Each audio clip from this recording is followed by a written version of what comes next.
Bonjour à tous, que la paix du Seigneur soit sur chacun et chacune d'entre vous. Alors voilà, pendant l'absence de Lorenzo, il nous a confié à moi et à d'autres l'heure de prédication, de cette heure de partage qu'on peut profiter tous ensemble. Et c'est toujours une grande question quand on n'a qu'une heure. Vous savez que pour ma part, je partage la paracha ici tous les samedis matins. Et que le samedi matin, c'est facile parce que c'est une paracha, c'est une portion qui est prédéfinie. Donc on ne se pose pas vraiment la question de qu'est-ce qu'on va lire, qu'est-ce qu'on va étudier, qu'est-ce qu'on va apporter. Mais en tout cas, clairement, quand on a une heure comme ça où c'est c'est plus libre, eh bien, c'est toujours le grand point d'interrogation. Qu'est-ce que je vais pouvoir partager avec mes frères et sœurs qui peut, en une heure, c'est court comme temps quand même, sur une semaine, qui peut en une heure les marquer, leur rapporter ce dont ils ont besoin, vraiment impacter leur vie, pas à court terme, mais à moyen et long terme. Et généralement, il faut prendre quelque chose qui déjà nous parle à nous-mêmes, quelque chose qui nous touche, quelque chose que nous avons vécu, ou que nous sommes à la recherche de. Et pour ça, à travers la prière et aussi la consultation avec des frères et sœurs, je me suis dit, je pense que ça, c'est vraiment quelque chose qui peut nous servir. C'est aussi en raison d'une question qui revient quelquefois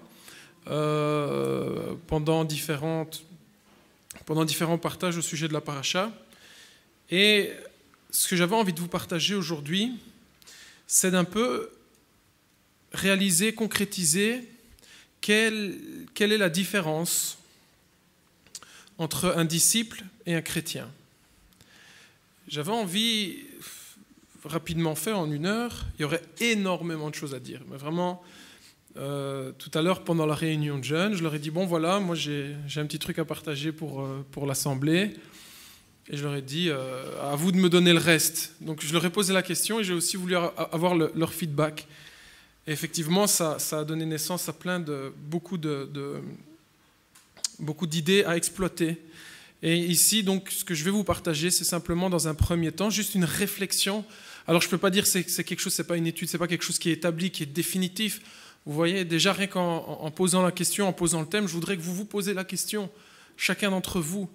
Qu'est-ce que ça signifie pour moi être disciple, être chrétien? Quelle est la différence? Faites un peu déjà ces recherches dans votre tête au fur et à mesure que je vous parle pour savoir vers quoi on doit aboutir. Alors, ce n'est pas quelque chose de prédéfini, d'établi qu'on aura comme conclusion aujourd'hui, mais en tout cas, on aura une direction à exploiter, à avoir en tête. Alors, cette question, elle vient aussi parce qu'il y a souvent une question qui revient et qui est posée. Il y a beaucoup de recherches qui sont faites pour le moment dans tous les milieux. On voit qu'il y a un peu un réveil qui est en train de se passer. Les gens s'interrogent, se questionnent. Alors vous voyez, après, il y a des nouveaux mouvements, entre guillemets, ou des mouvements plus récents qui commencent à se former. On parle de messianique, on parle encore d'autres choses. Mais je veux dire par là, pour moi, tout ça ne sont que des façons. Les différentes dénominations au travers des siècles, il y avait le catholicisme, puis il y a les protestants, il y a les évangéliques, les pentecôtistes. Pour moi, tout ça ne sont que des façons d'exprimer que nous recherchons quelque chose d'autre, quelque chose de nouveau. Et on peut faire une analyse rétroactive donc de ce qui s'est passé dans le temps, mais on peut aussi se poser la question, mais quoi pour demain? Quelle sera l'Église de demain? Vers quoi évolue aussi sur un aspect concret aujourd'hui? Se poser la question, vers quoi évolue l'Église de demain en fonction de choses qui se passent aujourd'hui ou qui se passent dans les temps présents ou dans les quelques mois qui nous ont précédés. Et donc, la réflexion que je vais vous proposer, plutôt qu'une étude ou autre chose, c'est vraiment cette question. Quelle est la différence entre un disciple et un chrétien? Et vers quoi l'Église de demain évolue-t-elle? Vers quoi nous allons? Et pour moi, il est quand même assez urgent. Et là, dans un premier temps, on va plutôt faire une analyse rétroactive de ce qu'a été le christianisme, ce qu'est devenu le christianisme. On va voir un peu sur l'histoire depuis le moment où le christianisme est apparu On va voir. Et finalement, le but de tout ça, c'est de voir si c'est toujours pertinent aujourd'hui de dire « je suis chrétien ». Et bien évidemment, pour moi, ça concerne tous les occidentaux européens, donc tous ceux qui se disent chrétiens occidental, oui. Tous ceux qui sont en Europe, qui se revendiquent chrétiens. Est-ce que ça a vraiment encore du sens aujourd'hui? Qu'est-ce que ça signifie? Quelles sont les valeurs qui sont liées au christianisme? Quelle image dégage le christianisme aux yeux de tout le monde? Et pour ça, on va faire un petit parcours dans le temps. On va prendre quelques petites statistiques. J'ai essayé de vous concocter un petit truc qui n'allait pas vous endormir. Donc, voilà. Mais déjà, première chose, aujourd'hui, quand on a une question à poser, Google est votre ami. Donc, on va sur Google, on tape, donc on va googliser, on en fait un verbe même. Qu'est-ce qu'un chrétien? En tapant ça sur Google, vous allez avoir des choses, 1 million de définitions, ça c'est clair. On tourne les pages, ça n'arrête pas, à chaque fois il y en a de plus en plus. Bon, mais généralement on commence par les grandes généralités, donc on tape qu'est-ce qu'un chrétien? Je voulais aussi spécifier avant de commencer que ce que je fais n'est pas du tout une critique vis-à-vis des chrétiens, hein, d'accord? Donc je veux dire, même nous, messianiques, si je devais nous définir, je nous définis aussi comme chrétiens. Mon état d'esprit, c'est de faire une analyse, finalement, de ce que nous vivons aujourd'hui pour améliorer demain. Donc, quand on googlise qu'est-ce qu'un chrétien, on apprend qu'en Amérique, 80% de la population est chrétienne. 80%. Bon, si je mets ça... je connais aucun autre pays où on vit une aussi grande débauche, aussi profonde, aussi élaborée. Parce que vraiment, c'est pas de la débauche c'est pas light, c'est du truc, de la débauche élaborée, mais vraiment bien profond, quoi. Alors, en France, on commence aussi avec des statistiques, en France, 60% de la France est chrétienne, se qualifie de chrétienne. Donc, on continue dans les statistiques. En 1980, 72% de la Belgique, 72% des Belges se disaient chrétiens, contre 53% aujourd'hui.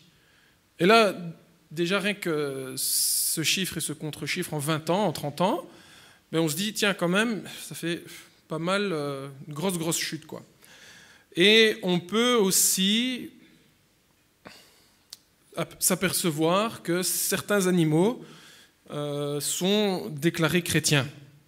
Donc c'est vrai qu'il y a eu des funérailles d'animaux, on les considère comme chrétiens. Donc je veux dire, ça va vraiment, comme je vous ai dit, hein, ça va de tout et jusque n'importe quoi en fait. Bon, on remarque en tout cas, d'ailleurs il y avait un pasteur américain qui a dit un gros avantage en Amérique c'est que tout le monde est chrétien et un gros inconvénient en Amérique c'est que tout le monde est chrétien. Et donc c'est un avantage ou un inconvénient finalement. Et il exprimait le fait, il dit non, tout le monde est chrétien, mais quand je vous dis tout le monde, c'est aussi bien le débauché que le gars qui est vraiment saint et qui est vraiment attaché à Jésus. Donc il dit, tout le monde est chrétien. Et ça c'est un avantage et c'est un inconvénient, parce que finalement, les chrétiens qui ne représentent pas vraiment les valeurs de ce qu'on appelle des valeurs judéo-chrétiennes sont en train de donner une image du christianisme erroné et dilue l'enseignement, la parole de Dieu, la vérité et toutes ces choses. Donc ça, c'est quand même l'inconvénient. L'avantage, c'est qu'effectivement, ça crée une population quand même assez unie. God bless you, God bless America. Et finalement, ça crée une bonne ambiance chrétienne, on va dire. Bon, maintenant, vous voyez que si on tape ça sur Google, il y a une définition très claire n'apparaît pas. C'est très difficile, finalement, on s'aperçoit que c'est très difficile. Qu'est-ce qu'un chrétien? C'est très difficile à définir. Comment il faut définir ce mot? Si on regarde dans les Écritures, si on regarde dans la Bible, le mot chrétien n'apparaît que 3 fois.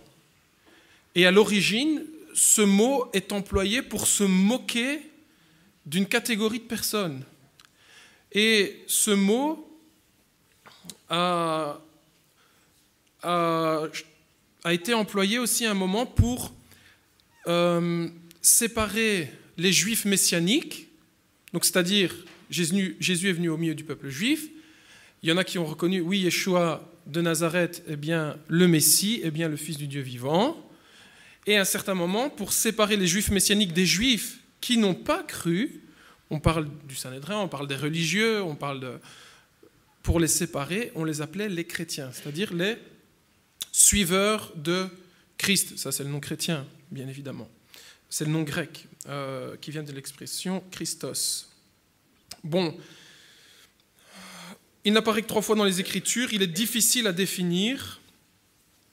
C'est une moquerie, tout un temps c'est une moquerie, et puis à un certain moment on fait ça pour séparer les Juifs messianiques des autres Juifs qui n'ont pas reconnu Yeshua comme Seigneur et Sauveur personnel.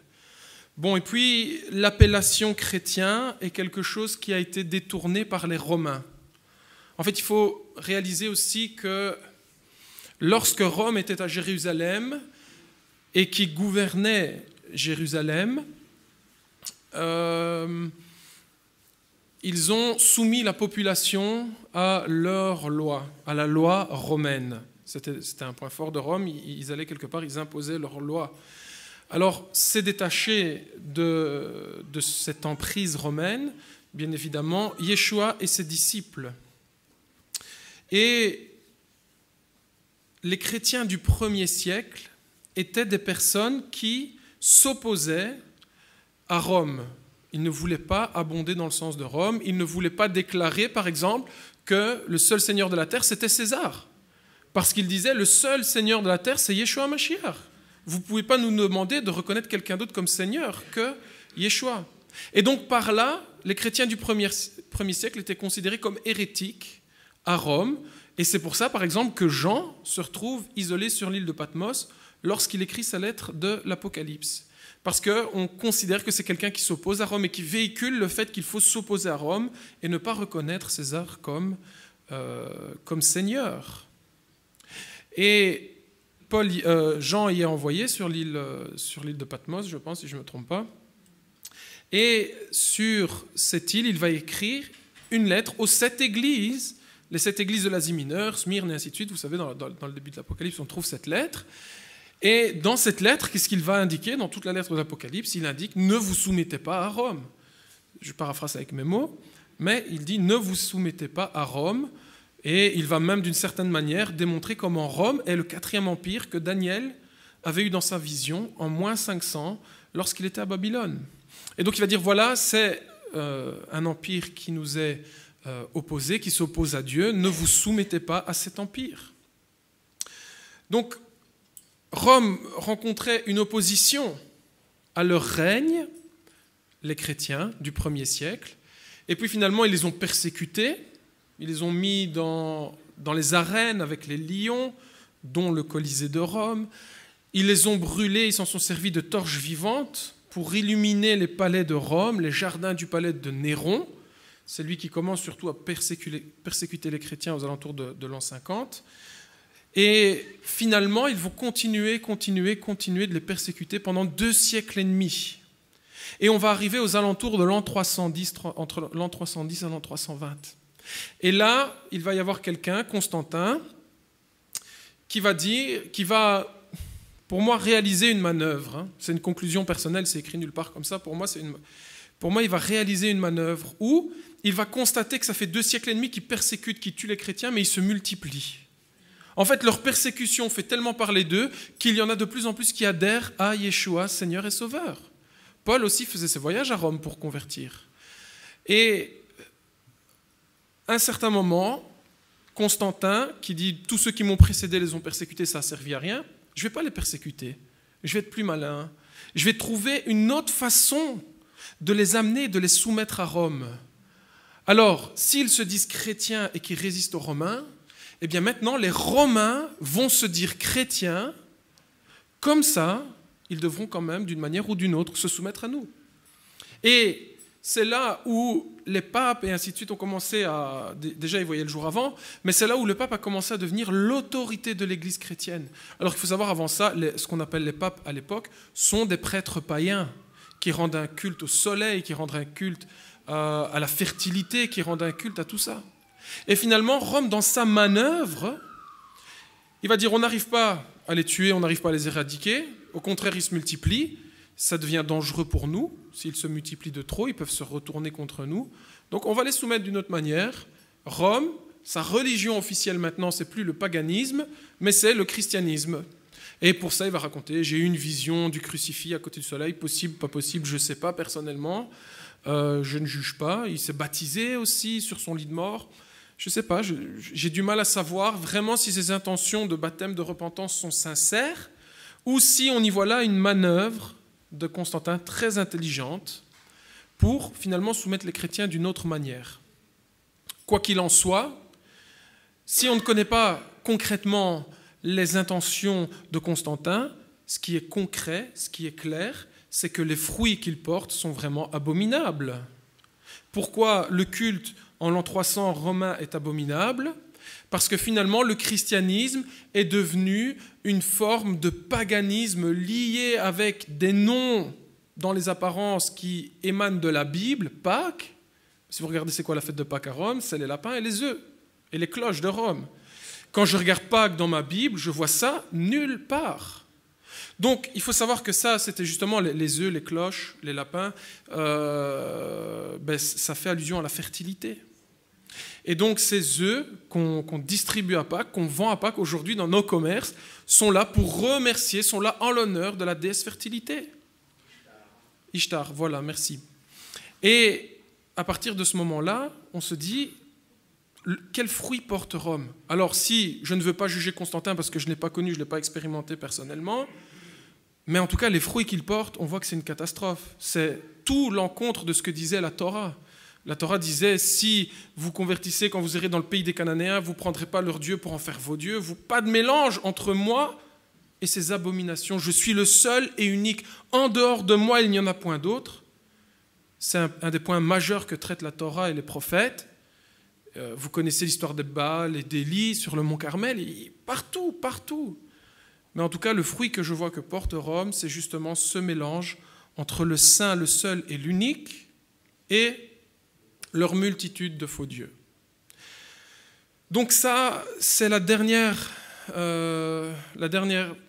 évolution du mot chrétien, je vais dire. Et ensuite, vous savez, on parle de l'an 300 jusqu'en l'an 1500, où le catholicisme est quasiment la seule, hormis des petites sectes à gauche à droite, le catholicisme est le seul établissement chrétien qui existe en Occident. Jusqu'en 1500, où vous connaissez la suite de l'histoire, avec les protestants qui vont sortir des rangs catholiques pour des problèmes doctrinaux, à partir du moment où la Bible était lue par un plus grand nombre et où on comprenait finalement que ce que le catholicisme faisait était tordu, était du vol sur les gens, et il y a beaucoup de choses à dire. Enfin, soit je ne suis pas là pour les juger, mais je fais encore une fois cette analyse rétroactive pour comprendre aujourd'hui où nous en sommes. Donc, ça, c'est la dernière fois qu'on voit le mot chrétien. Donc, la première fois, au début, c'est une moquerie. Il n'apparaît que 3 fois dans les Écritures. La première fois, c'est pour se moquer de certaines personnes qui croyaient en Yeshua. Puis, on l'a désigné, ce mot, pour séparer les Juifs messianiques des Juifs. Et puis, c'est l'histoire du catholicisme, comme je viens de vous résumer très, très rapidement. Alors, quelle définition, finalement, dans toute cette histoire, quand on voit à quoi est lié le mot chrétien, quelle définition donner à ce mot ? Quelle définition donner à ce mot? C'est compliqué. Si on demande à 5 personnes, il y a 5 avis différents. Et si vous demandez à des personnes qui sont issues de dénominations différentes, vous aurez encore des définitions totalement différentes. Parce que finalement, pour moi, les dénominations, ce qui se passe, c'est qu'on fractionne et qu'on dilue l'action de Dieu dans nos vies. Si vous demandez à un évangélique, c'est quoi le christianisme? Il va vous dire, c'est des gens qui vont annoncer l'évangile, c'est ça, être chrétien. Si vous demandez à un pentecôtiste, c'est quoi être chrétien? Il va vous dire, c'est le baptême du Saint-Esprit, c'est ça, être chrétien. Et si vous demandez encore ainsi, si vous demandez à un messianique, il va vous dire autre chose. Si vous demandez à quelqu'un, il va vous dire autre chose. Donc finalement, qu'est-ce qu'ils ont fait? À chaque fois, ils ont fractionné les Écritures, ils ont fractionné, et ils ont, par ce fractionnement, pour moi, ils ont dilué l'action complète de Dieu. Être chrétien, oui, c'est évangéliser, oui, c'est le baptême du Saint-Esprit, oui, c'est le don, c'est les ministères, c'est les dons, ce sont toutes ces choses, c'est la Torah, c'est les prophètes. Parce que si on veut revenir à le point de vue global, c'est celui-là. Alors, ça c'est pour faire le point sur qu'est-ce qu'un chrétien, comment définir. On voit que ce n'est pas clair parce que déjà dans les Écritures elles-mêmes, ce n'est pas clair. L'évolution du christianisme, on voit que ça part dans tous les sens. À la base, c'est une moquerie. Puis Rome veut prendre le contrôle des chrétiens, donc ils vont se dire chrétiens. Et donc ça part vraiment dans tous les sens. Alors, on pourrait aussi se poser la question, comment devenir chrétien? On récite une prière, on se fait baptiser, on se convertit. Je ne sais pas trop. Concrètement, dans les Écritures, il n'est pas écrit « vous ferez ça et vous serez considéré comme chrétien ». Nulle part ça n'apparaît. Donc, aujourd'hui, le constat que nous pouvons faire, je vous ai fait le constat à l'époque, si on suit l'évolution jusqu'à aujourd'hui, bizarrement, aujourd'hui, certains chrétiens sont favorables au mariage homosexuel. Je n'ai rien personnellement contre les homosexuels, c'est tout simplement des pécheurs comme moi, mais je ne peux pas encourager leur relation. Et c'est dangereux de dire ça. Et déjà là, vous comprenez la première différence entre un disciple et un chrétien. Un disciple n'a pas peur d'exposer les valeurs de son maître. Et il va être persécuté par les pouvoirs politiques, par les religieux, il va être persécuté, il va vivre des persécutions. Mais aujourd'hui, bizarrement, certains chrétiens sont pour le mariage homosexuel. On a fait beaucoup de choses, beaucoup de mal, beaucoup de tort au nom du christianisme. On a fait des guerres, on a fait des pogroms, on a assassiné, on a tué.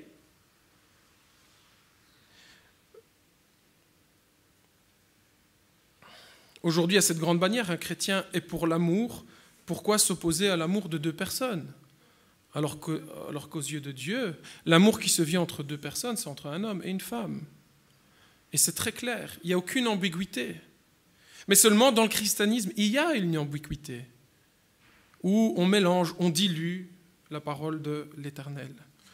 Alors, guerre, torture, persécution catholique et protestant, ce film m'a marqué alors que j'étais très très jeune. Je crois que c'est le film de la Reine Margot, pas sûr. Ce film m'a marqué. Il y a des scènes où des membres d'une même famille, certains sont catholiques, d'autres sont protestants, vont se faire la guerre, vont s'entretuer, vont se torturer. Je me suis au nom du christianisme. Waouh! Je me dis, là, quand même, ça va loin. Finalement, pour ne prendre qu'une chose de plus, l'avortement. Beaucoup de chrétiens ne s'opposent pas, justifient l'avortement. Je peux l'excuser. Une personne est égarée, elle ne voit pas clair, elle est aveuglée par les valeurs de ce monde. Je peux l'excuser, quand je dis ça, je ne suis pas Dieu, mais moi, personnellement, je peux comprendre la faiblesse de cette personne qui, voilà. Mais je ne peux pas le tolérer, je ne peux pas l'accepter, je ne peux pas dire « Allez, Yudada, on y va, quoi ». Non. Alors, j'ai envie de vous poser cette question-là à ce moment-ci. Est-ce que vous vous retrouvez dans le christianisme, dans l'Église que je viens de vous décrire, que je viens de vous définir? Est-ce que vous êtes chrétien? Je suis sûr qu'en venant, vous ne vous serez jamais posé cette question. Est-ce que vous vous sentez chrétien? Est-ce que ces valeurs sont vos valeurs? Donc, encore une fois, s'il y a des confusions, je peux les comprendre. Je peux les comprendre. Mais concrètement, on voit que toutes ces valeurs sont en train de devenir de plus en plus floues pour beaucoup de monde, au point où beaucoup acceptent ces valeurs sans les remettre en question dans le christianisme. Alors, que va devenir l'Église de demain ? Que va devenir l'Église de demain ? C'était dans l'introduction, je vous disais, c'est vers ça qu'on va essayer de se tourner. On sait l'Église d'hier, qu'est-ce qu'elle était, celle d'avant-hier. Celle d'aujourd'hui, on sait ce qu'elle est. Je vous ai un peu fait le bilan. Celle de demain, elle sera quoi ? Une Église homosexuelle qui fratricide, qui assassine des enfants, des bébés qui n'ont même pas encore vu le jour. Je ne sais pas, elle sera quoi ? Elle va être quoi, l'Église de demain ? Et moi, généralement, vous savez, quand je parle avec des gens qui se disent athées, qui se revendiquent athées, ils disent, mais quand je vois ce que le christianisme... C'est eux qui m'ont ouvert les yeux. Ils me disent, quand je vois c'est quoi être chrétien, quand je vois c'est quoi les valeurs du christianisme, ils disent, j'ai des amis dans le monde qui ne m'ont pas fait le quart du dixième de ce que des chrétiens m'ont fait. Trahi, planter des couteaux dans le dos au sens figuré, pas au sens littéral, et ainsi de suite. Et si vous voulez répondre à ces gens, t'as raison, c'est moche ce qui s'est passé dans l'histoire, t'as raison, c'est pas bien ce que les chrétiens y font. Qu'est-ce que vous voulez dire d'autre? Et c'est là où il faut faire une distinction, une différence entre être chrétien et disciple. Disciple, on va parler du disciple maintenant. Je suis désolé d'avoir un peu les appels moraux de tout le monde avec ces définitions du christianisme. Mais disciple, par contre, c'est différent. Le disciple, ce mot-ci, le mot de disciple, contrairement à l'autre mot chrétien, eh bien, il est bien présent dans les Écritures et il est bien défini. Si vous tapez sur Google « qu'est-ce qu'un avion ?», si vous demandez à 5 personnes différentes « qu'est-ce qu'un avion ?», 9 chances sur 10, vous allez avoir des définitions très très similaires. Parce que ce sont des faits, ce sont des choses qui sont bien définies. Vous tapez sur Google « qu'est-ce qu'un disciple ?», c'est quelque chose qui est bien défini. Pourquoi ? Parce qu'il a été défini aussi dans les Écritures. Et le concept de disciple, il faut savoir que ce n'est pas propre à Jésus et ses disciples. Ce n'est pas quelque chose que Jésus a inventé. C'est quelque chose qui est très répandu à l'époque. C'est même les Grecs, je pense, qui ont inventé cette notion de discipola, si je peux dire ça comme ça, dans le sens où Socrate, en moins 400, donc en 400 avant Jésus, il avait déjà ses disciples, les personnes qui croyaient dans ce que Socrate enseignait. Donc, au moment où Jésus va vivre, ça, c'est pas nouveau, le fait d'être un disciple. Et qu'est-ce que signifie être disciple de quelqu'un à l'époque ? Eh bien, ça veut dire une personne s'attache à un enseignant, à un maître, et il suit, il vit selon les valeurs et selon l'enseignement de son maître. Voilà, c'est ça un disciple. C'est pas plus compliqué et c'est pas brouillon du tout. Un disciple, c'est quelqu'un qui s'attache à un maître et qui suit son enseignement. Moi, je suis prof, aujourd'hui on parle de prof, à l'époque on parlait de maître. Avant ça, on m'aurait appelé maître. Un maître qui a ses disciples. Non, c'est vrai, dans l'histoire des écoles, c'est comme ça. Il n'y a pas si longtemps, vous avez appelé hein, pour les moins jeunes, je vais dire ça comme ça. Je vais dire pour les moins jeunes, vous avez appelé vos profs maîtres. C'est juste ou c'est pas juste? Et si vous réfléchissez bien, vous étiez leurs disciples. Ils vous apprenaient quelque chose, ils vous apprenaient une matière, et ça faisait de vous leurs élèves, leurs étudiants, leurs disciples, leurs apprenants. Appelez ça comme vous voulez. Et vous savez, moi, ça, c'est quelque chose qui a répondu à la question. Je me suis demandé, mais comment, quand les Écritures présentent, ça pour nous, c'est quelque chose de tout à fait nouveau, parce que, en tout cas, moi qui suis très très jeune, je n'avais pas cette connaissance de maître et ainsi de suite. Et donc, je me dis, mais comment ils n'ont pas cru, les disciples ? Parce que pour moi, c'est eux qui ont introduit cette notion chez moi. Mais quand je vous dis, vous savez, à l'époque des maîtres, il y en avait la blinde, Hillel, Shammai, il y avait aussi les enseignants grecs, il y en avait dans tous les sens. D'ailleurs, il y a beaucoup de juifs qui sont hellénisés à l'époque, c'est-à-dire qu'ils ont adopté les coutumes grecques. Ce sont des disciples de Socrate, de Platon, d'Aristote, de tous ces gens-là qui vont, au travers des siècles, apporter leur enseignement. Donc, pour moi, maintenant que je comprends que Yeshua était un maître parmi tant d'autres, je comprends déjà mieux l'hésitation des disciples à le suivre lui. Pourquoi lui et pas un autre ? Bon, alors pour répondre concrètement à cette question, il est fils de Dieu, Pierre le déclare. Et la révélation que Pierre a est encore plus surprenante quand on comprend que Jésus n'était qu'un maître parmi tant d'autres. Et il lui déclare, « Vous, qui dites-vous que je suis ? Tu es le Mashiach, le Fils du Dieu vivant. » Parmi tous les maîtres qu'il y avait à l'époque, Pierre a reconnu le maître des maîtres. Et là, il n'y a plus de doute. Pour lui, il n'y a plus de doute, bien qu'il va le renier un peu plus tard, mais ça, c'est une autre histoire. Donc, un disciple, c'est quelqu'un qui suit l'enseignement d'un maître. Point. Ça s'arrête à ça, la définition. C'est beaucoup plus clair que la notion de chrétien, qui est un mot qui a été employé dans beaucoup de contextes, beaucoup de cadres. Le mot disciple n'est employé que dans un seul contexte et un seul cadre. Un seul cadre. Alors, vous savez, on entend aussi souvent cette expression, est-ce que tu es croyant, est-ce que tu es chrétien? Oui, je suis chrétien, mais non pratiquant. Ça revient très très souvent. Comme un boulanger qui ne fait pas de pain.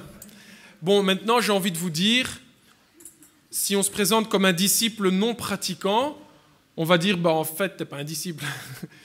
Parce que j'ai déjà entendu des croyants se dire, je suis un croyant, un chrétien non pratiquant, mais être un disciple non pratiquant, tout de suite, ça pose beaucoup plus d'ambiguïté et de problèmes. Alors, le disciple, il suit la doctrine de quelqu'un, l'enseignement de quelqu'un, c'est la définition qu'on doit retenir. Alors, si on veut faire un bref comparatif entre le chrétien et le disciple, dire « je suis chrétien », c'est facile aussi à se présenter aux gens. Oui, je suis croyant. À la limite, moi, j'aimais plus trop ces derniers temps de dire je suis chrétien parce que cette réflexion me travaille déjà depuis un petit bout de temps. Ou être chrétien, ça veut dire je suis d'accord avec l'avortement, d'accord avec l'homosexualité. Donc, j'avais plus trop envie de me définir comme chrétien. Je disais je suis croyant en Dieu. Je crois en Dieu et en son Fils Yeshua. Et je crois dans leurs enseignements. Point. Je me limitais à ça. Et ça dérangeait, généralement, ça dérangeait beaucoup les gens. Oui, mais ta dénomination, patati patata, j'ai pas envie de te donner une dénomination. Je suis pas lié à ma dénomination, je suis lié à Dieu. Bien que je fais partie d'une communauté qui a une dénomination, mais c'est différente. Je ne représente pas une dénomination. Ma foi est personnelle. Et je la vis en communauté avec des frères dans cette communauté, qui est une dénomination messianique. Mais ça, c'est différent. Et ça ne m'empêche pas, le dimanche, d'aller visiter des frères et sœurs de toutes dénominations confondues. Donc, quand on se présente en disant « je suis chrétien », c'est facile, on peut un peu tout mettre dedans. Maintenant, présentez-vous en disant « je suis disciple d'un tel », même si c'est disciple de Yeshua. Ça fait un peu secte. Ça fait un peu « waouh, si c'est un disciple, ça veut dire qu'il a une discipline de vie. Ça veut dire qu'il obéit à tout ce que son maître lui demande. » Et tout de suite, on a une conception où il y a un maître, il y a des soumis, il y a un maître, il y a des disciples. Et ça implique, être disciple, ça implique une discipline de vie. Ça implique une discipline de vie concrètement. Donc, déjà, on peut faire une première, cette phrase, retenez-la. C'est facile d'être un chrétien, mais ô combien difficile d'être un disciple. C'est un frère qui m'a partagé cette phrase, Damien, pour ceux qui l'ont vu il y a 2 semaines, je pense. C'est facile d'être chrétien, mais ô combien difficile d'être un disciple. Et effectivement, entre l'un et l'autre, on peut dire que c'est le jour et la nuit.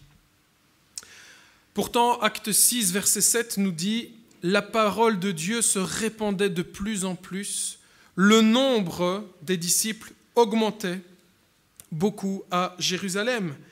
Et une grande foule, généralement on n'en parle pas trop de cette foule-là, une grande foule de sacrificateurs obéissait à la foi. »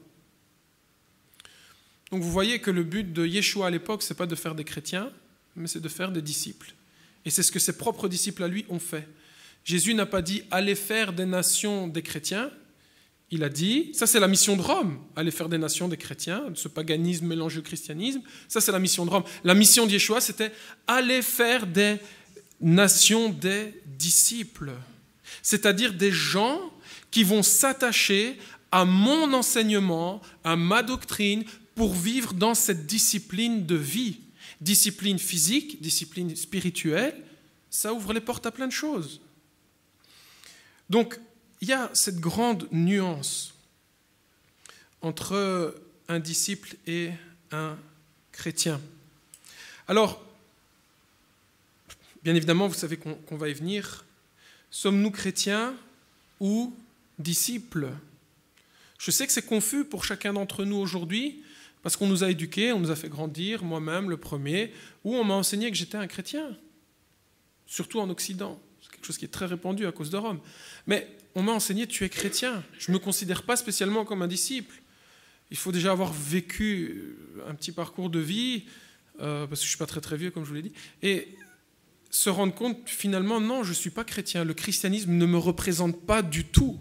Un certain christianisme ne me représente pas du tout. Mais aujourd'hui, c'est tellement compliqué pour les gens du dehors de savoir la différence. Ils disent non, les chrétiens, eux, ils font, vous savez, ils mettent tout le monde dans le même panier. Hein.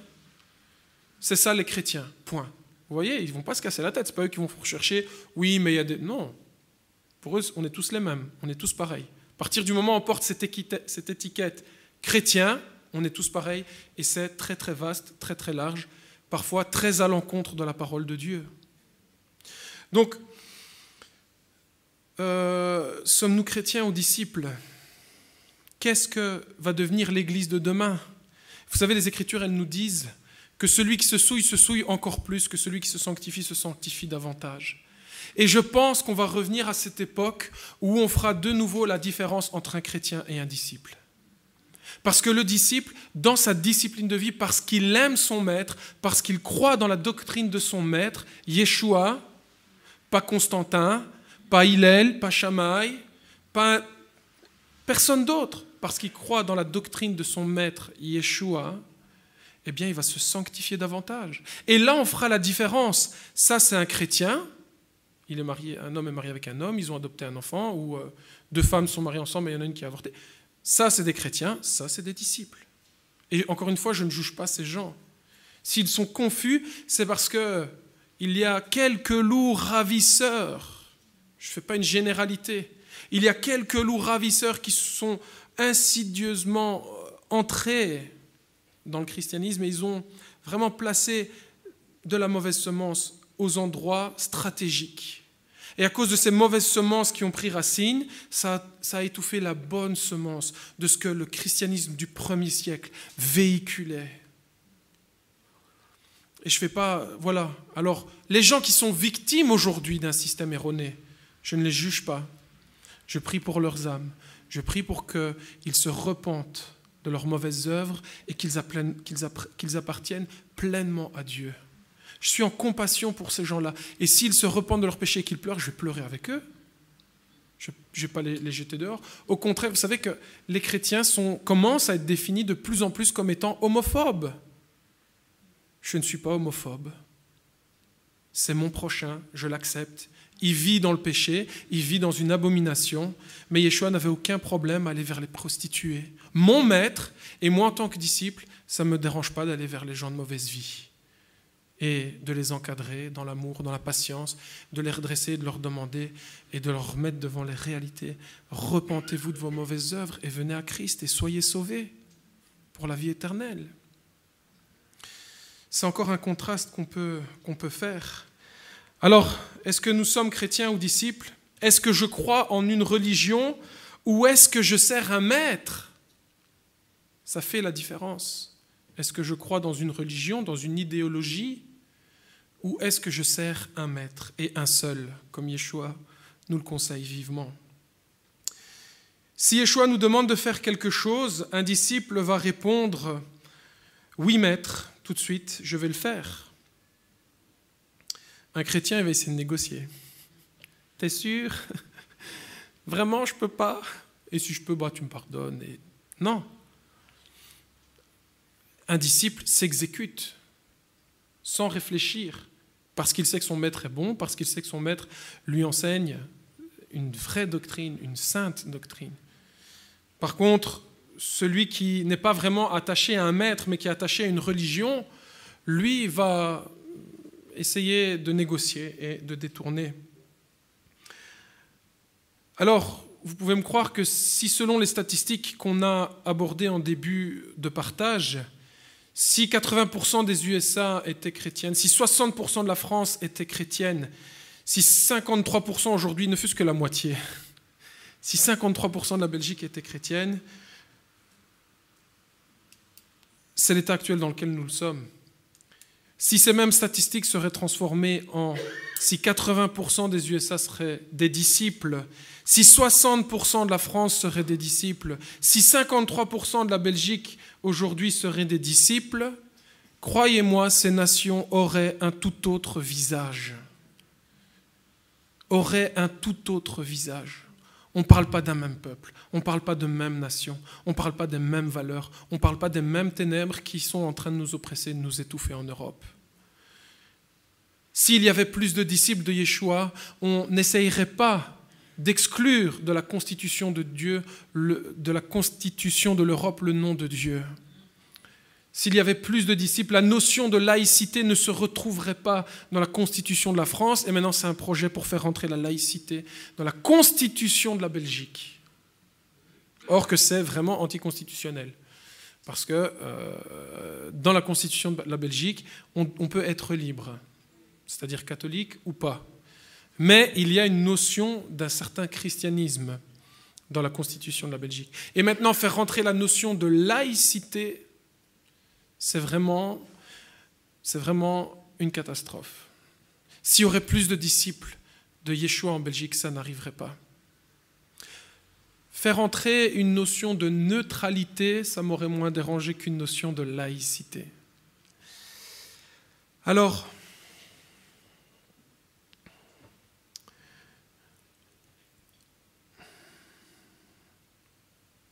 ce que j'aime avec la conception d'être disciple, c'est que ça abat toutes les dénominations.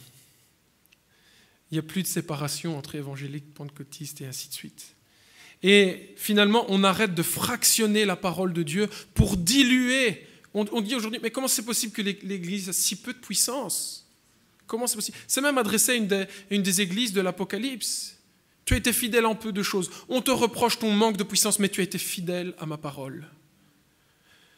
Et parce que tu as été fidèle, ils auront une récompense. Il dit, mais on te reproche que tu n'es pas puissante. Pourquoi l'Église aujourd'hui n'est pas puissante? Parce qu'elle a fractionné les Écritures. Elle a tout disséqué, tout séparé. Et finalement, je vous le disais tout à l'heure, les dénominations ne sont que cette apparence du fractionnement. En Belgique, on a 220 dénominations. Dans le monde entier, on en a 40 000. 40 000 dénominations qui se prétendent chrétiennes. 40 000, j'étais frappé du chiffre, j'y croyais pas. Je me suis dit, il y a une erreur, c'est pas possible. 40 000, c'est pas 44 000. Et là, tout de suite, on se dit, mais ils ont fractionné les Écritures. On fractionne les Écritures, on fractionne la puissance de Dieu dans nos vies.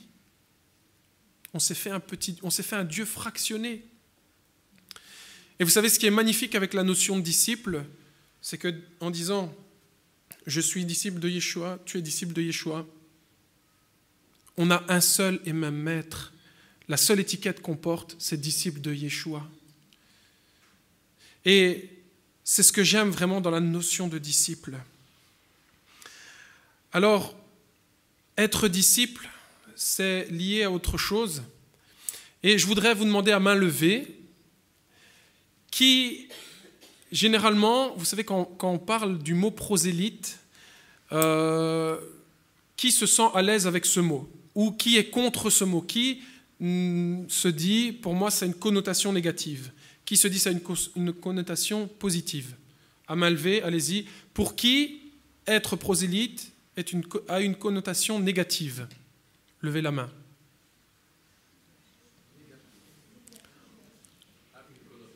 A une connotation négative. De manière générale. De manière générale. Alors, pour les gens du monde, être prosélyte a une connotation négative. On est d'accord. Généralement, il y a une subtilité, bien évidemment, dans le mot, dans l'emploi du mot. Bien, être prosélyte, généralement, c'est une mauvaise connotation parce qu'on pense à des fanatiques, à des extrémistes, à des gens qui ne réfléchissent pas d'eux-mêmes. Et or que la vraie définition propre à la langue française dans le Larousse, bien évidemment, prosélytos en grec, ça veut dire nouveau venu. Et avant ça, en hébreu, on parlait des gertoshav. Être disciple, c'est être prosélyte. Pourquoi? Parce que être prosélyte, c'est simplement un nouveau converti qui adhère à une doctrine. Et finalement, les premiers prosélytes qu'on a connus en Yeshua, ce sont ces 12 disciples. Puis il y a eu les 70, il y a eu les 120, il y a eu les milliers.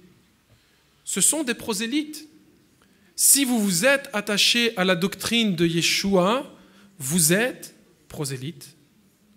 vous êtes des prosélytes. Un disciple est prosélyte. C'est quelqu'un qui abandonne sa culture, qui abandonne sa façon de vivre, que ce soit Ruth la Moabite, que ce soit Corneille, centurion romain. Ils ne croient plus dans la morale, dans l'éthique, dans les valeurs de leur nationalité, et ils s'attachent à la doctrine de Yeshua. Et ça fait d'eux des prosélytes, des nouveaux venus, des prosélytos, des gens qui s'attachent à un maître. Ça fait d'eux des disciples, tout simplement. Et cette notion, vous savez, entre disciples, chrétiens, prosélytes, pour ceux qui sont nés chrétiens, qui ont été éduqués qui ont une éducation chrétienne comme moi, cette notion est difficile, compliquée à aborder, parce qu'étant né comme chrétien, je n'estime pas que je dois changer de vie. Par contre, en discutant, en partageant avec les jeunes autour de cette question, on a Lorena, on a Carole, par exemple, pour ne citer qu'elle, qui pour elle, c'était beaucoup plus clair que croire en Jésus, accepter Yeshua dans leur vie. Elles ne sont pas nées dans des familles croyantes chrétiennes, elles étaient dans le monde, et le fait d'avoir dû sortir du monde, de changer de discipline par rapport à leur vie, eh bien, impliquait pour elles la notion de disciple d'une manière beaucoup plus claire, beaucoup plus simple que pour un chrétien qui se dit « Est-ce que tu es disciple ?» Moi, je me disais « Mais je n'ai pas besoin de changer de vie, pourquoi on veut me faire changer de discipline alors que je suis déjà chrétien ?» Et pourtant, avec les réflexions qu'on a faites, je me dis « Il est grand temps que je devienne disciple. » Et pour les gens qui viennent du monde, qui se convertissent, c'est beaucoup plus simple. Ils se considèrent tout de suite comme disciples parce qu'ils changent de discipline de vie. Ils ne sortent plus en boîte, ils ne pratiquent plus de débauche. Ils s'éloignent petit à petit, même si c'est dur. On ne dit pas que c'est facile, même si c'est dur, mais de petit à petit, ils s'éloignent de toutes ces choses. Ils reconnaissent que c'était le mal et que la vie dans laquelle ils sont en train de rentrer est une vie selon le cœur de l'Éternel. Alors, pour un chrétien, si on lui dit qu'il doit devenir disciple, il ne va pas comprendre pourquoi. Il va dire « Non, on m'a dit que ça c'était bon, moi je reste dans mon état, je ne change pas. » Pas de remise en question, c'est le début de la fin. Parce que l'Église de demain, il faut une remise en question pour l'Église de demain. Et je veux dire, il ne faut pas commencer à révolutionner le monde entier, parce que je ne sais pas si vous avez déjà vu, mais l'Église de demain, le pape, il est en train vraiment de bien reprendre tout ça en main. Et l'Église de demain, mais c'est d'abord une introspection personnelle. Est-ce que moi, aujourd'hui, dans ma vie, je vis vraiment selon l'enseignement de mon maître? Oui ou non? Est-ce que je suis un disciple fidèle? Oui ou non? Vous savez, aux portes du royaume, j'imagine qu'il n'y aura qu'une ou deux conclusions. Celle qu'on lit dans la Nouvelle Alliance. Entre bons et fidèles serviteurs, entre bons et fidèles disciples.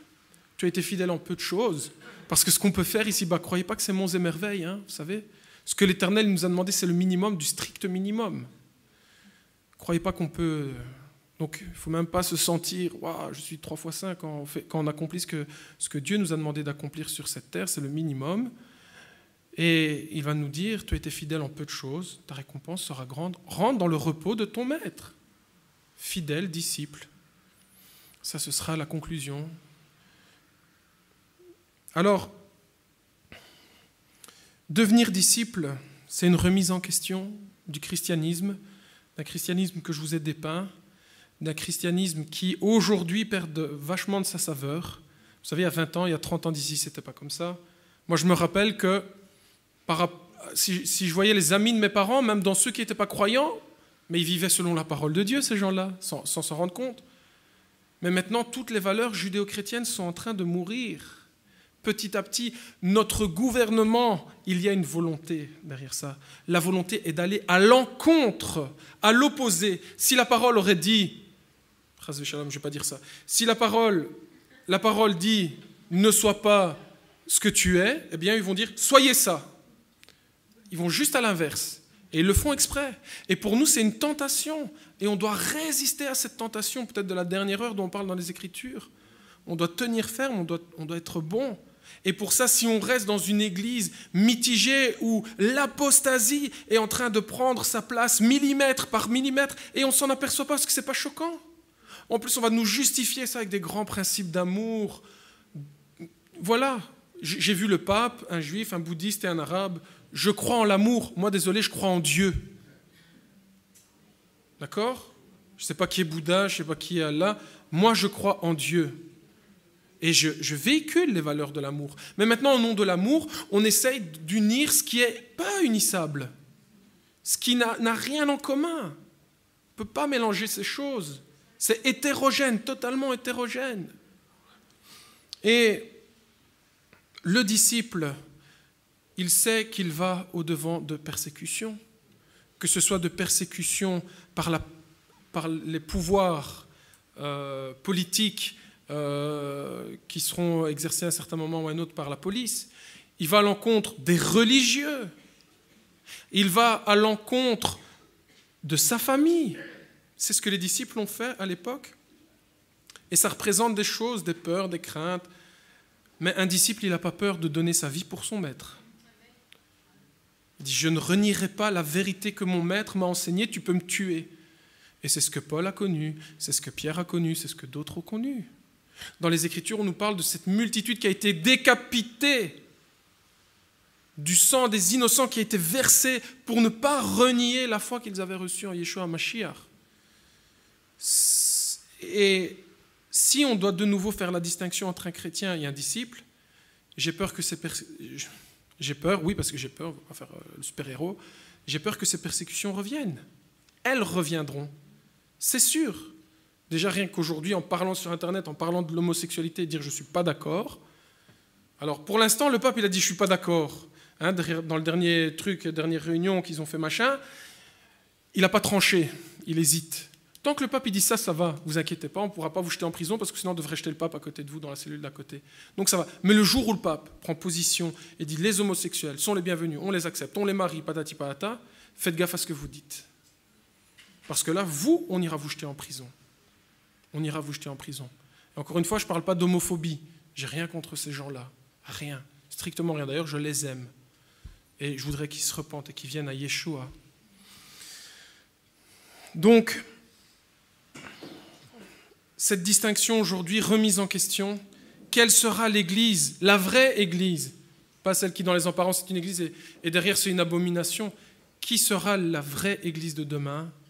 Eh bien, ce sont les disciples du Mashiach, qui verront le jour sur toute la terre, de toute manière. Il y en a qui n'y renieront jamais, il y en a qui n'iront pas à l'encontre de la parole.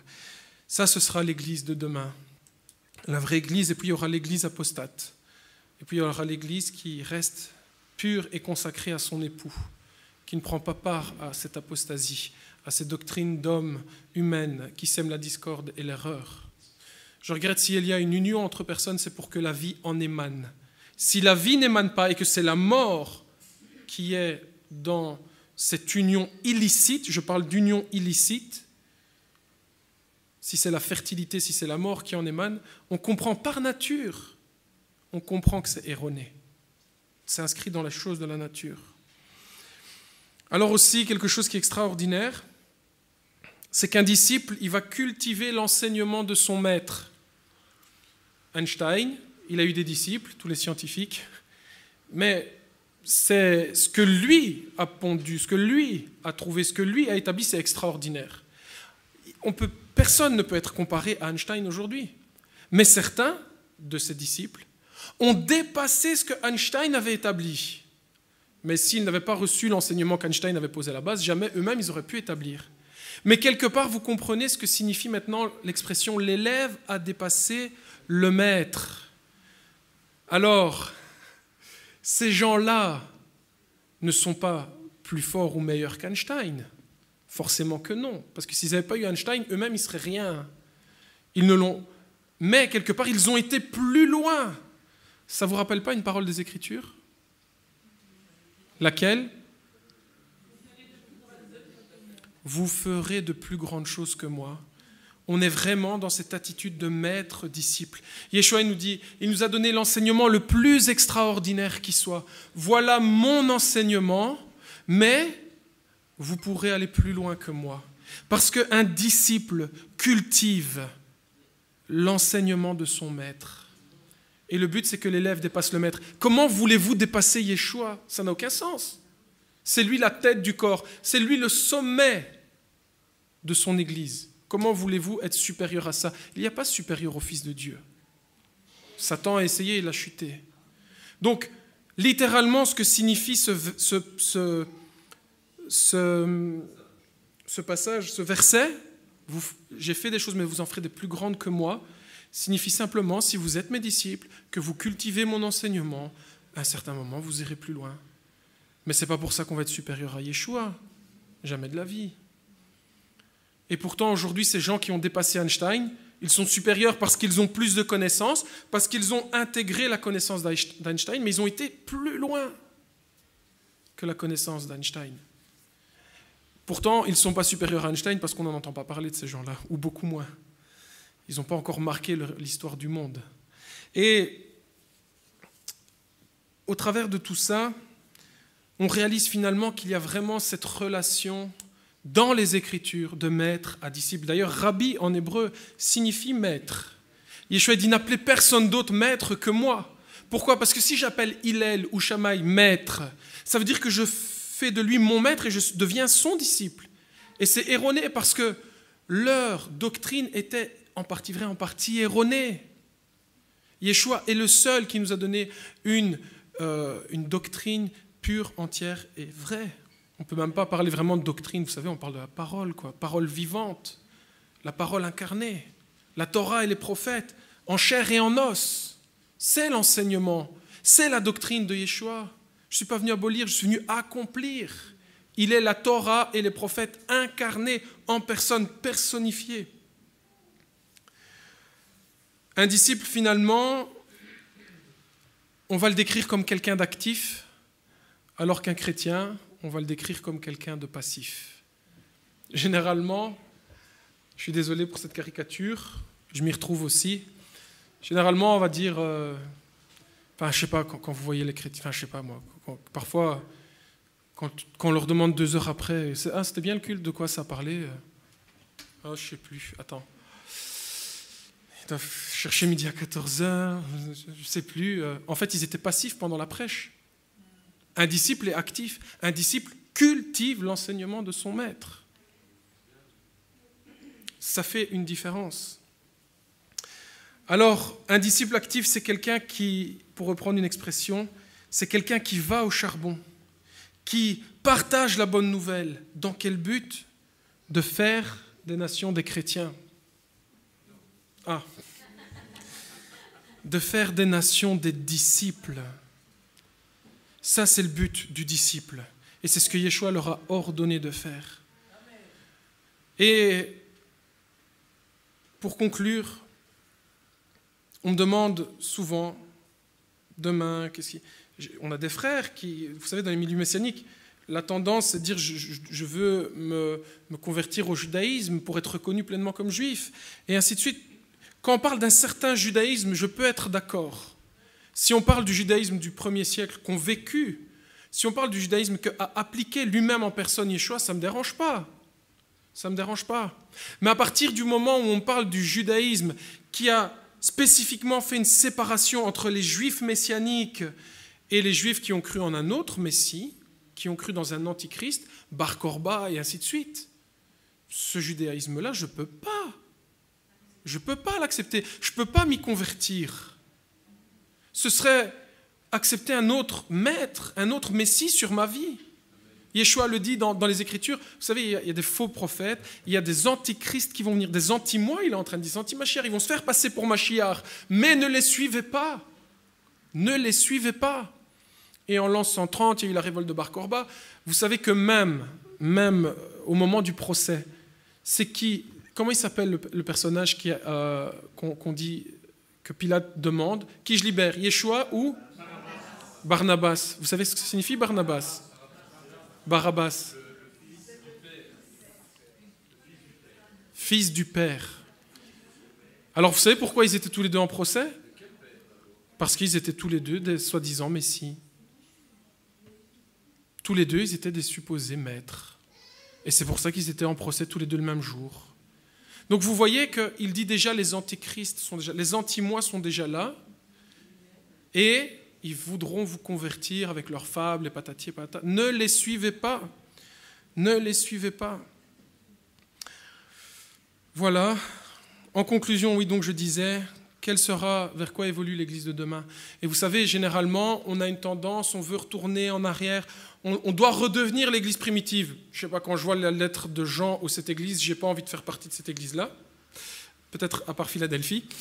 Et justement, on va en parler de Philadelphie. Maintenant, vous savez, qui on doit être aujourd'hui? Les Écritures ne vous donnent pas la réponse. Les Écritures ne vous donnent pas la réponse. Qui on doit être aujourd'hui? On doit être un disciple de l'an 2016 qui trouve et fonde sa foi et sa discipline de vie sur la Torah, les prophètes et la Nouvelle Alliance. Voilà, c'est cette personne-là qu'on doit être aujourd'hui. On ne doit pas essayer d'être quelqu'un du passé. On ne doit pas essayer d'être quelqu'un on doit être qui on doit être. Et la Kaal, elle est appelée à la sortie d'Égypte. C'est là pour la première fois la Kaal, en grec, c'est le mot ecclésia. L'ecclésia est appelée à la sortie d'Égypte. Elle évolue au travers des siècles et des millénaires. On arrive jusqu'à un certain point. Et puis, dans la Nouvelle Alliance, on nous décrit, mais après, on ne la décrit plus. C'est pour ça que je vous dis, toute la définition de qui est l'ecclésia d'aujourd'hui, vous ne la trouverez pas dans la Bible. Et finalement, il faut que tout ce que nous croyons, tout ce que nous vivons, tout ce que nous fondons dans nos vies soit appuyé sur les apôtres et les prophètes. Moïse étant le plus grand prophète que la terre ait porté, Yeshua hors compétition parce que lui c'est le Fils de Dieu. Et il faut qu'on fonde qui nous sommes sur ça, ça définira qui nous serons demain, avec une aide, Yeshua nous l'a dit, avec une aide précieuse, irremplaçable, la présence et le guide du Saint-Esprit dans nos vies au quotidien. C'est cette personne-là qu'on doit être. Et il ne faut pas essayer d'être l'Église du passé, il faut être l'Église du présent, par rapport à la société dans laquelle nous vivons. Les problèmes que nous connaissons aujourd'hui n'est pas tout à fait les problèmes que les disciples ont connus avant nous, n'est pas les mêmes problèmes qu'ont connus ceux qui étaient esclaves en Égypte, n'est pas les mêmes problèmes qu'ont connus ceux qui ont été esclaves à Babylone, et ainsi de suite. On a nos propres problèmes à nous. Et ça, les Écritures ne peuvent pas forcément nous donner la réponse, mais la présence du Saint-Esprit, en fondant ces choses sur ce qu'aujourd'hui nous appelons la Bible, peut nous donner une réponse et une issue certaine et favorable.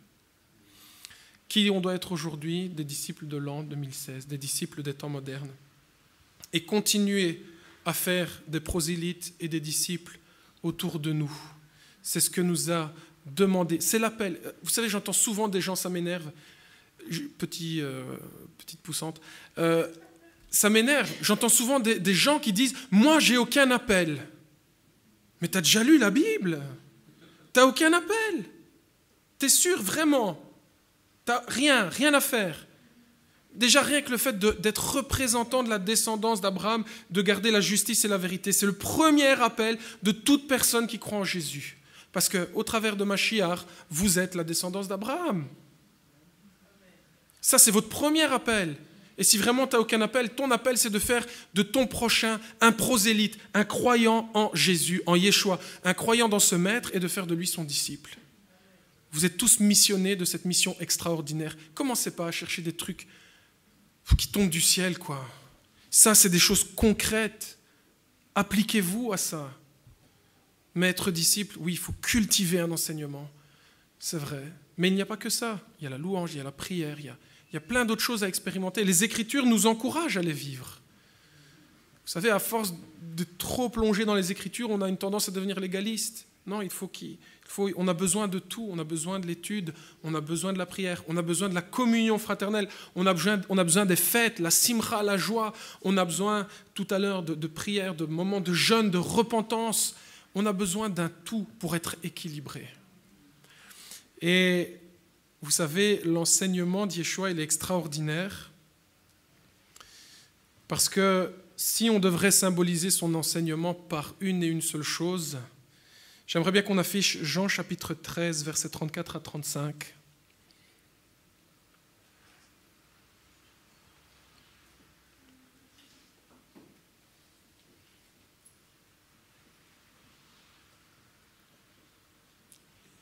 Je vous donne un commandement nouveau. Aimez-vous les uns les autres. Alors jusque-là, le commandement, il n'est pas nouveau, vous savez. Pourquoi ? Parce que c'est ce que nous dit Lévitique 19, verset 18. Donc ce commandement, jusque-là, il n'a rien de spécial. Enfin, vous comprenez ce que je veux dire quand je dis ça. Mais ce qu'il y a de nouveau, et ce qu'il y a d'innovant, et ce qu'il y a d'extraordinaire, comme chaque commandement que Yeshua a repris, il nous dit, les anciens, il vous a été enseigné, tu ne tueras pas. Mais moi, je te dis, si tu t'énerves contre ton frère, c'est comme si tu l'as déjà tué. Il vous a été enseigné, tu ne commettras pas d'adultère. Mais moi, je vous dis, celui qui convoite une femme, rien qu'en la regardant, a déjà commis adultère. Yeshua, ce n'est pas la Torah, ce n'est pas ce level-là. Yeshua, c'est un autre level quand on marche selon ses commandements à lui. Et ce que ce commandement a de nouveau et d'extraordinaire, aimez-vous les uns les autres, ça c'est vieux.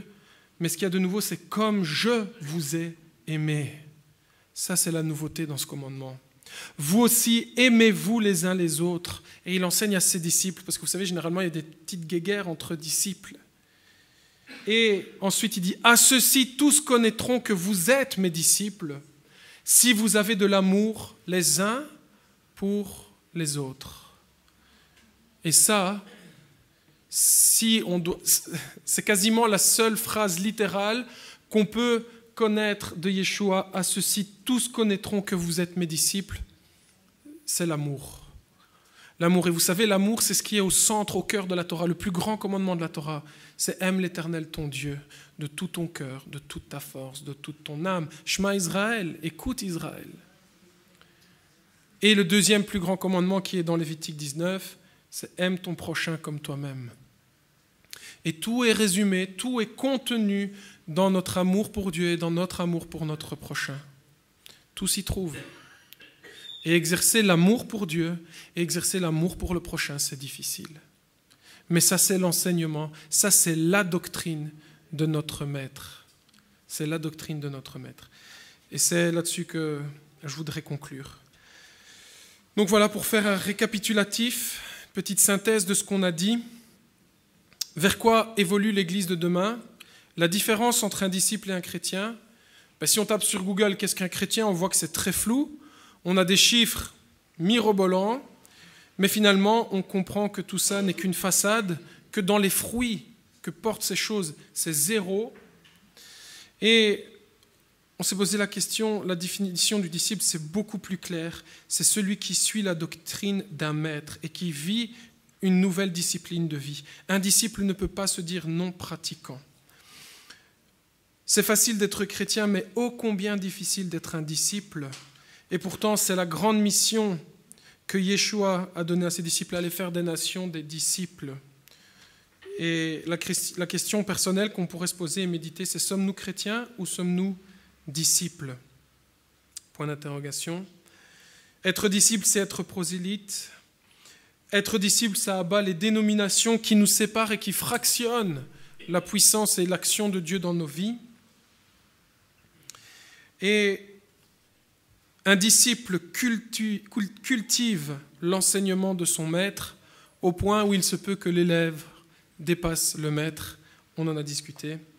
Un disciple est actif et un chrétien est passif. Ça fait toute la différence. Voilà, je vous remercie pour votre attention. Merci pour ce partage. Et je voudrais maintenant qu'on prie ensemble.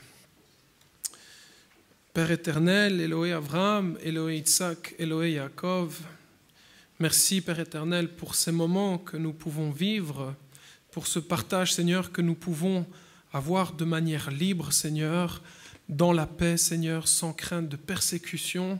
On veut te prier Seigneur pour tous nos frères et sœurs dans le monde entier Seigneur qui connaissent cette persécution, te demander Seigneur de les soutenir par ton bras droit, de leur donner la force, Seigneur, de continuer de croire et de ne pas te renier. Toi qui es le seul et l'unique, Père éternel.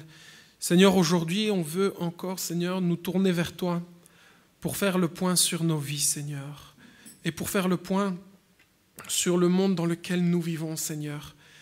Et Seigneur, il est très facile aujourd'hui, Seigneur, de tirer beaucoup de conclusions et d'avoir un regard nouveau sur certaines valeurs, certaines choses qui sont en train de disparaître, Seigneur.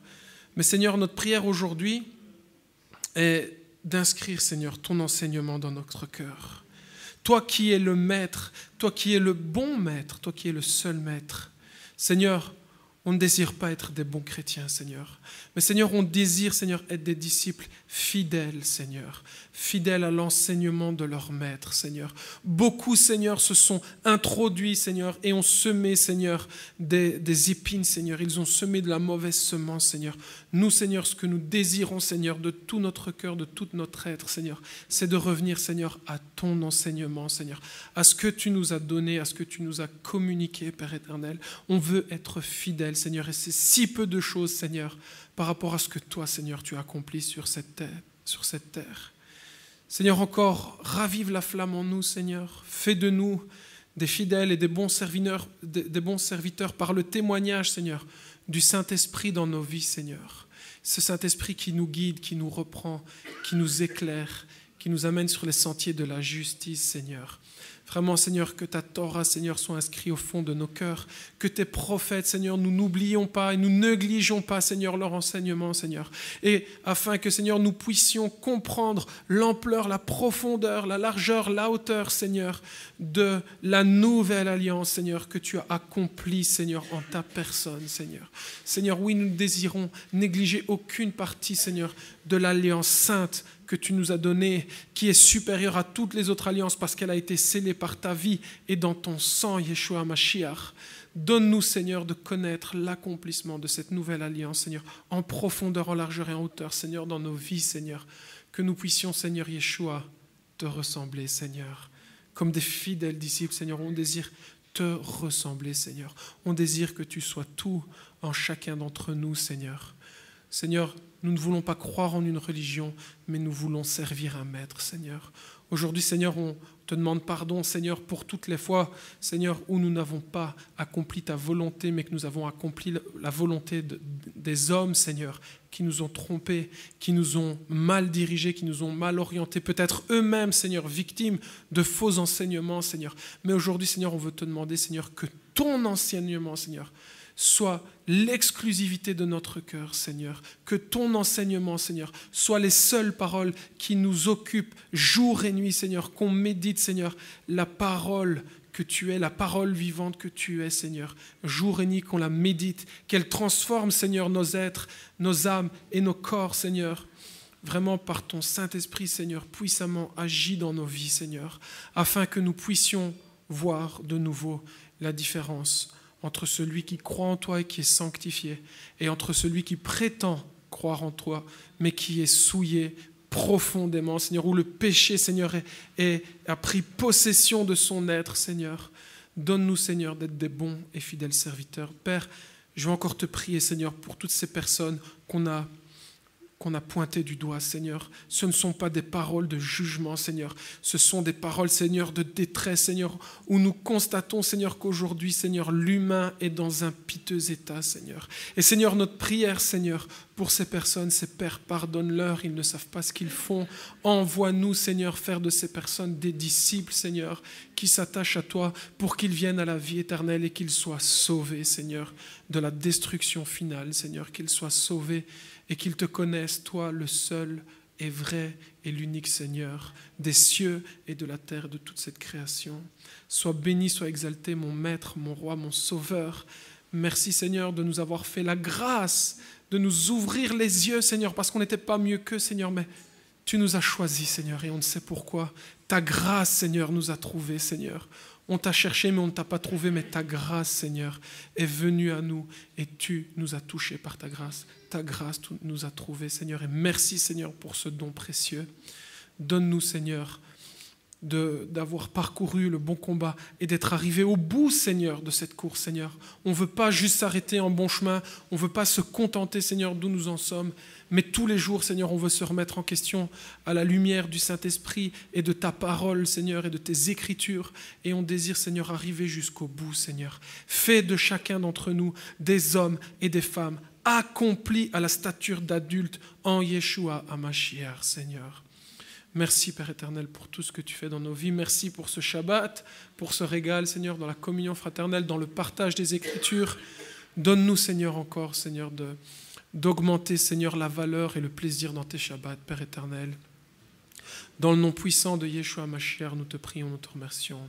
Amen. Soyez bénis. On va passer pour l'offrande. Soyez bénis abondamment et qu'Yeshua vous accompagne tout au long de cette semaine.